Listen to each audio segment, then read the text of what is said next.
eu gosto de ouvir tua história, né? E agora a oportunidade da gente compartilhar isso com mais pessoas e inspirar isso com mais pessoas, né? Sem dúvida, estou muito feliz de estar aqui. A gente já conversamos sobre um monte de coisa, um monte de vezes, mas acho que de forma estruturada, assim, né? Vai ser uma oportunidade legal de compartilhar um pouquinho da história com um monte de gente. Sou tua fã, Bruno. Legal. E principalmente, eu acho que pela tua trajetória, né? Ser engenheiro e atuar como gestor e ser uma referência como gestor. Conta um pouquinho. Como é que foi a escolha? Como é que foi essa trajetória? Então, deixa eu me apresentar primeiro, né? Legal. Eu sou o Bruno. Eu tenho hoje 44 anos. Sou natural do Rio de Janeiro. Sem sotaque. Sem sotaque, né? Natural do Rio de Janeiro, mas já aqui em Santa Catarina desde 2002. Então, na verdade, são quase 17 anos já, né? Eu sou mais catarina do que carioca, quase. Enfim, depois de um monte de anos de carreira, me formei em 99, já são 20 anos de carreira agora. Legal.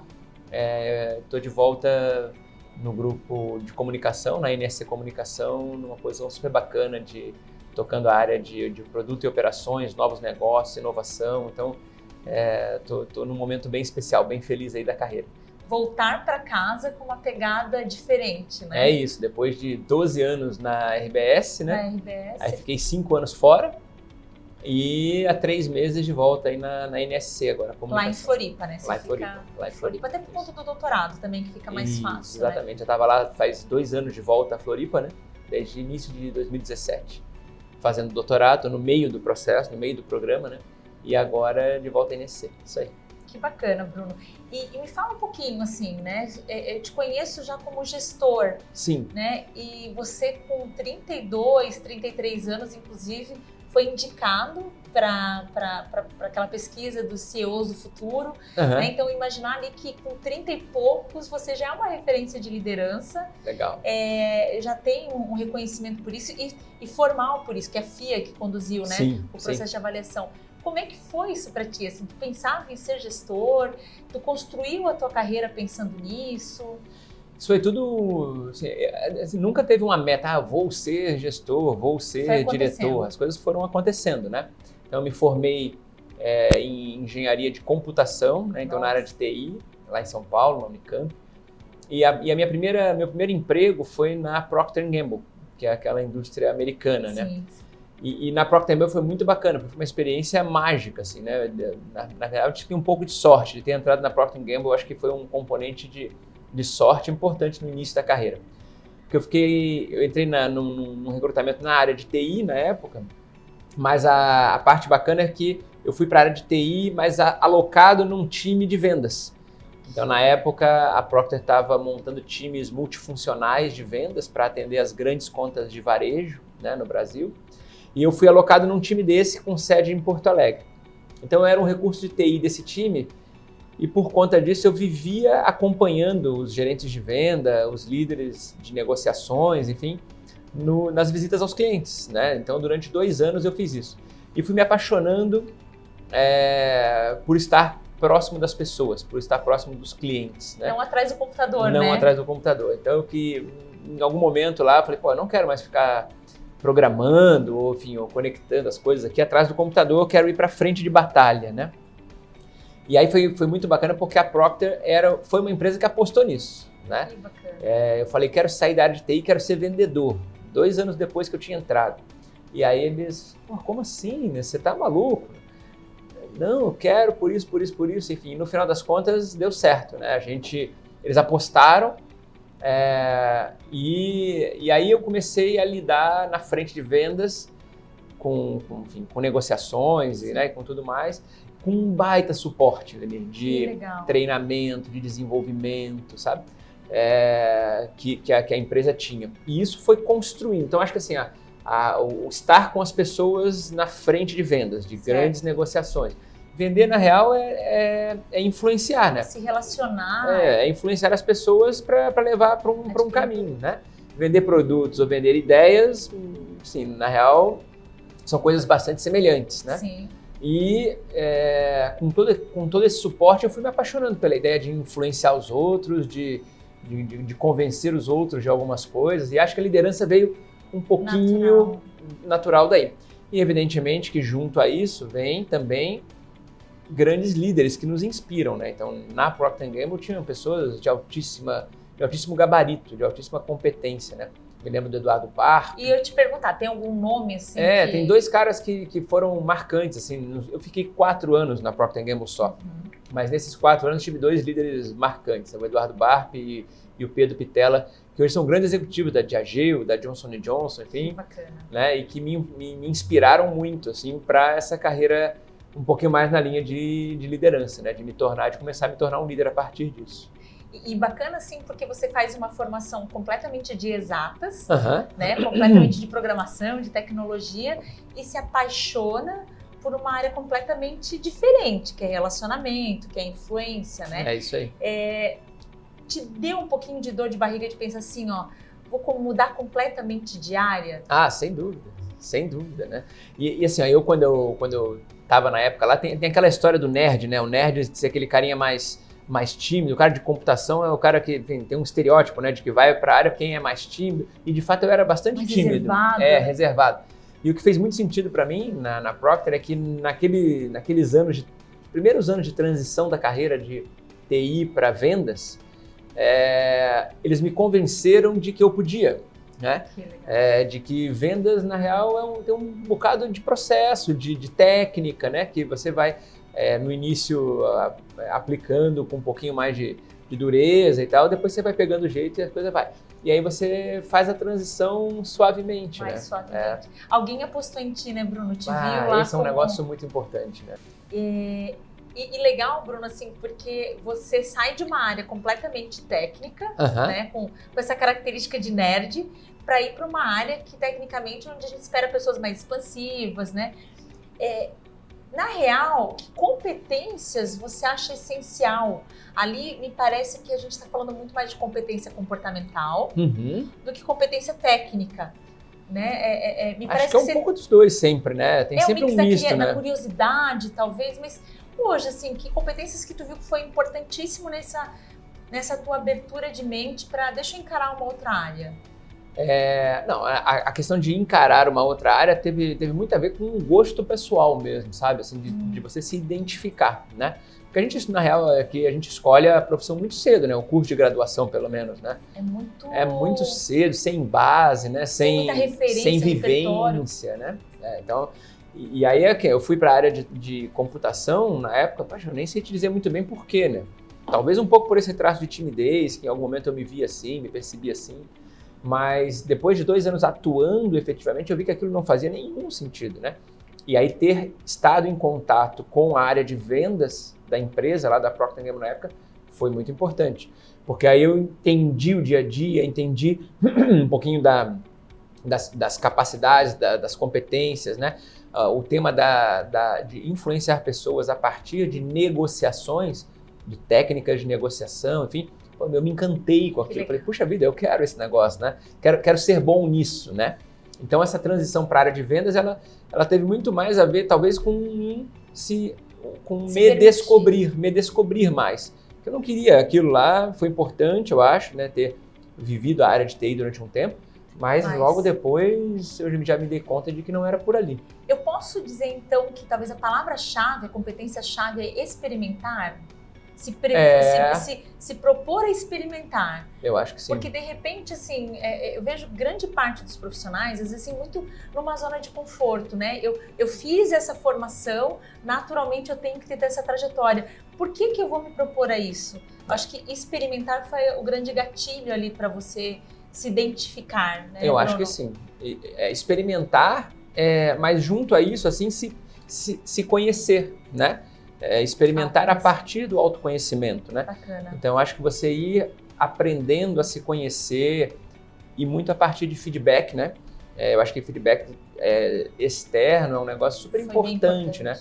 E esse era um processo também bem estruturado, bem robusto lá na Procter & Gamble, então, com feedbacks trimestrais. Então, todo esse processo te permite ir se conhecendo, entendendo aquilo que te motiva, que te faz ir adiante, aquilo que não faz tanto sentido. E a partir desse autoconhecimento, aí sim, faz todo sentido você não ficar preso a escolhas anteriores, né? De fato, abrir as portas, né? Abrir portas, experimentar, e testar. Ter curiosidade, né? Porque eu acho que a grande palavra, assim, em alguns momentos da carreira é por que não? Né? Sempre foi assim. Não, mas deixa eu tentar diferente, né? Isso é muito válido, em especial no início das carreiras, né? Isso que eu ia te perguntar assim, se de repente hoje tu estivesse aconselhando um profissional no início de carreira, né? O que tu falaria, assim? Qual seria a orientação que tu daria para um profissional no início da carreira em relação a experimentar, a se permitir e essa questão de autoconhecimento? Eu acho que autoconhecimento é fundamental, né? E o autoconhecimento entendido também, assim, como aquilo que te leva adiante, aquilo que não te leva adiante, e também um pouquinho na linha de construir uma visão de propósito, né? O que é propósito para ti? O que de fato você se enxerga fazendo ou contribuindo, né? Por uma vida inteira, né? Aquela coisa bem genuína, assim. Então, eu acho que essa reflexão permanente, ela é muito importante, porque é ela que vai te permitir também avaliar se o que está sendo feito hoje está alinhado a isso ou não, né? E se não está alinhado a isso, aí tem que experimentar mesmo, né? Não adianta insistir em alguma coisa que realmente não te faz feliz ou alguma coisa que você está entendendo que não está te levando na direção daquilo que você almeja, né? E é engraçado, né, Bruno? Porque quando a gente ouve isso, parece romântico, né? Sim. Parece só no campo da imaginação. Mas é algo que está inteiramente ligado com as escolhas que a gente faz. Claro que sim. Porque o ganhar, ser bem remunerado é uma consequência efetivamente disso. Uhum. Porque as escolhas que a gente faz de permanecer ou não no trabalho hoje é aquela questão de significância mesmo, né? É isso mesmo. Do quanto está fazendo sentido. E aí deixa eu te contar, bem olhando para isso, assim, como é que eu saí da Procter & Gamble, né? Porque tem muito a ver com isso também. Porque quando eu fui para a área de vendas, aí que eu vim parar em Santa Catarina, isso foi em 2002, né? Nossa. Porque a vaga que existia em vendas era a vaga de gerente de vendas executivo de vendas, enfim, aqui em Santa Catarina, Legal. né? E aí eu vim para cá, vim morar em Floripa e atendia o Angelone, Imperatriz, as grandes redes de aço, as grandes redes de varejo aqui do estado. E aí fiquei 2 anos aqui fazendo esse trabalho, 2002 inteiro e 2003 inteiro. E quando foi no final de 2003, a Procter & Gamble, meu chefe me chamou e falou que eu tenho uma baita notícia para ti. Você agora vai ser promovido. Você está indo tão bem que você ganhou uma promoção e você vai assumir uma vaga para fazer esse trabalho que tu faz em São Paulo. E aí eu falei, cara, posso pensar? São Paulo te puxa, né, Bruno? Então, porque aí vem um pouquinho a questão do propósito, né? Porque Floripa fez muito sentido para mim, Santa Catarina fez muito sentido para mim, né? Do ponto de vista de qualidade de vida, sim. De ter uma vida um pouco mais equilibrada entre trabalho, carreira e vida pessoal. Já pensava isso lá no início da carreira? Isso era um negócio que era importante para mim. Bacana. Talvez meu pai foi executivo durante muitos anos e eu via meu pai, poxa vida, saindo 5 da manhã e voltando 9 da noite, enfim, falei, puxa, não é muito isso que eu quero para mim.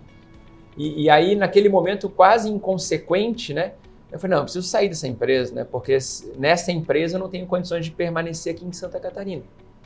Isso eu tinha pouquíssimos anos de carreira, 4 anos de carreira, né? Nossa. E eu saí, eu falei, cara, assim, eu não quero. E essas empresas muito estruturadas, a Procter & Gamble é uma das maiores empresas do mundo, é up or out, né? Então, ou você vai adiante ou você está fora do plano de carreira da empresa.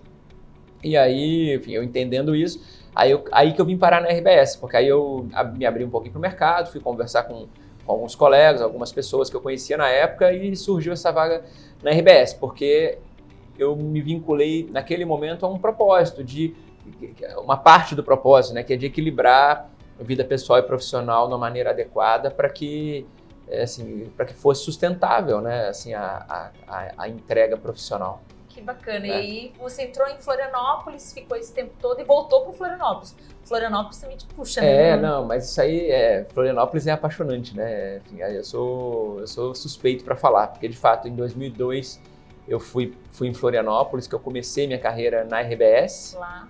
E depois de 3 ou 4 anos a RBS, aí fui a Blumenau pela RBS, fui a Joinville, né?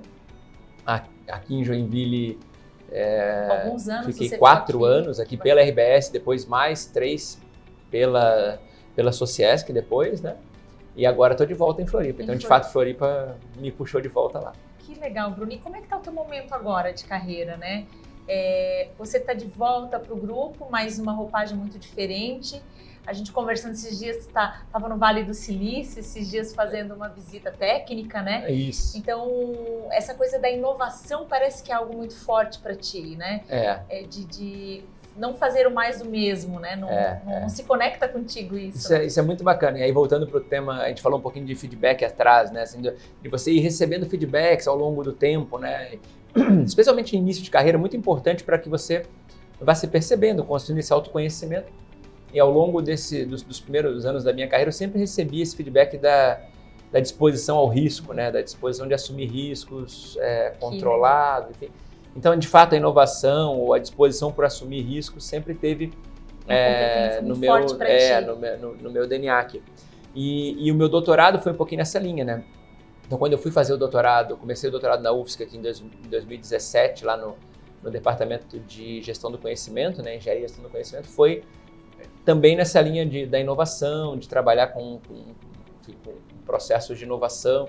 Então, estar hoje de volta na NSC, trabalhando, enfim, ou liderando o processo de inovação é muito recompensador, né? E sem contar que tem um desafio super bacana pela frente, porque a indústria de mídia toda passando por essa transformação gigantesca.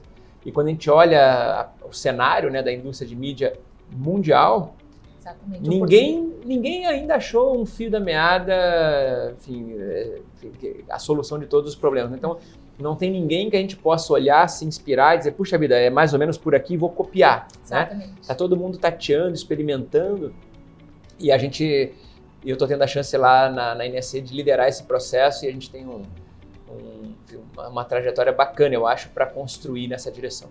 Que bacana, Bruno. E tem alguma coisa hoje que tu faria diferente?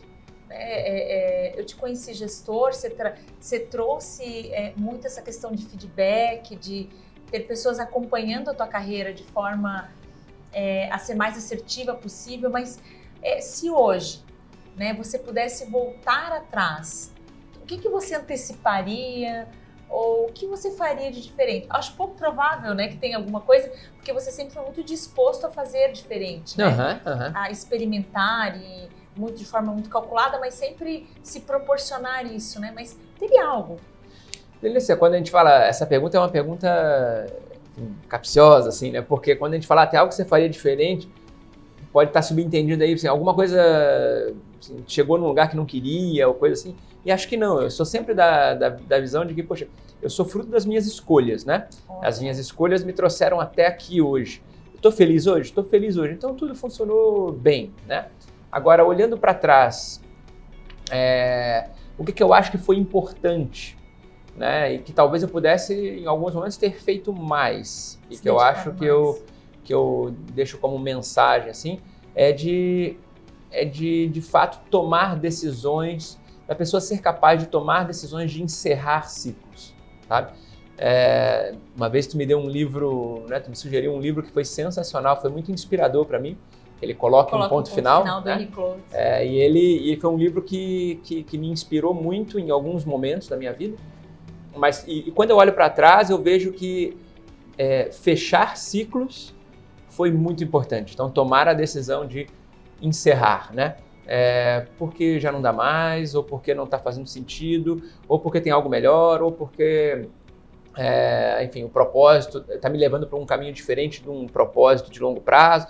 Enfim, qualquer que seja o motivo, mas tomar para si a responsabilidade, né, de encerrar ciclos, de pegar o leme do barco, né, e virar para cá e virar para lá. Isso eu acho que é muito importante, é uma coisa que acho que as pessoas em geral não podem abrir mão, né?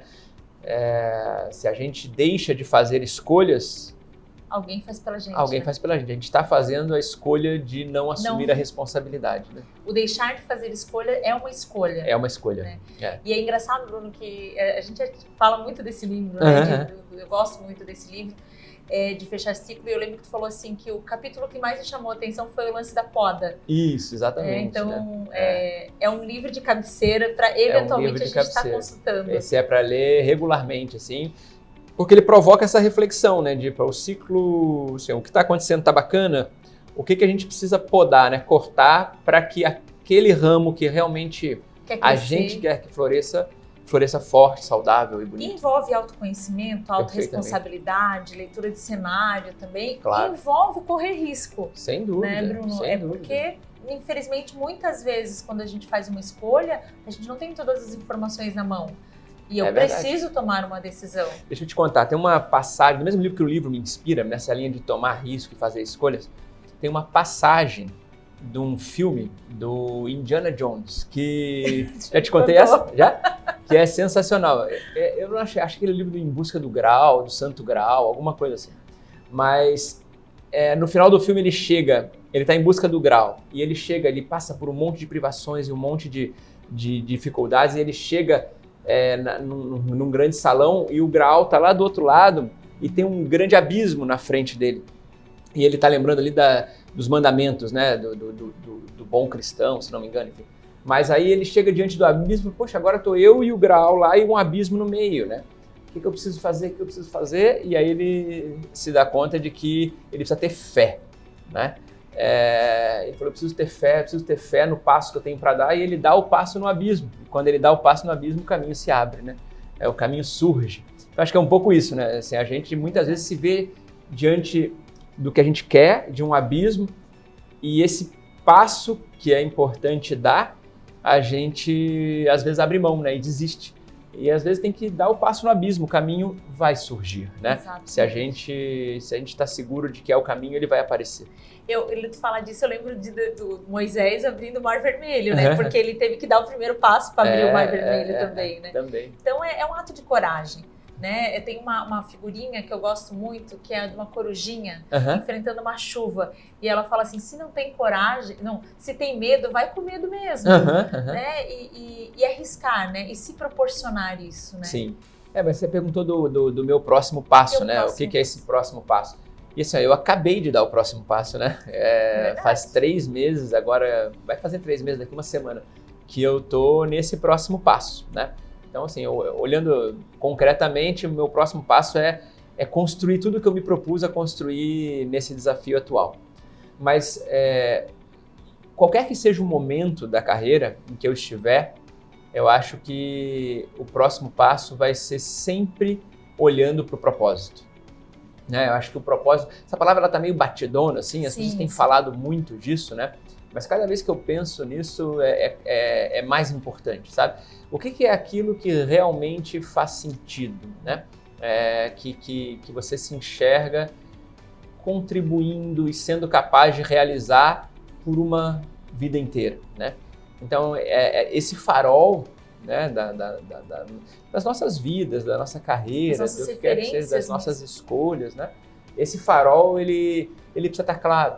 Né? Porque quanto mais claro ele estiver, quanto mais a gente pensar sobre ele, mais a gente vai seguindo na direção certa. Né? E com mais leveza, né, Bruno? Com mais leveza. Mais leveza, porque não é que a gente está fazendo de acordo com o propósito, que é fácil. Porque tem muitos obstáculos, né? Não, mas é mais leve, porque tá linkado com a nossa essência. É isso aí. Né? E não é fácil. Eu acho que é um exercício muito diário mesmo, de entender que eu não preciso de um momento extremo na minha vida, de um rompimento, seja um desligamento brusco ou uma doença, enfim, para me conectar com isso. Claro. Né? Hoje eu posso fazer uma mudança de rota, né? E as pessoas tendem a confundir um pouquinho o propósito, e você falou de leveza, né? A leveza é a leveza da alma, né? Porque para a gente ter sucesso no que quer que seja, tem um componente que é de esforço, de dedicação, de entrega, né, de busca por realização, que ele precisa estar presente no que quer que a gente faça, se a gente quer avançar. Né? Então, assim, a conexão com o propósito, ela te dá aquela sensação boa de que o esforço está valendo a pena.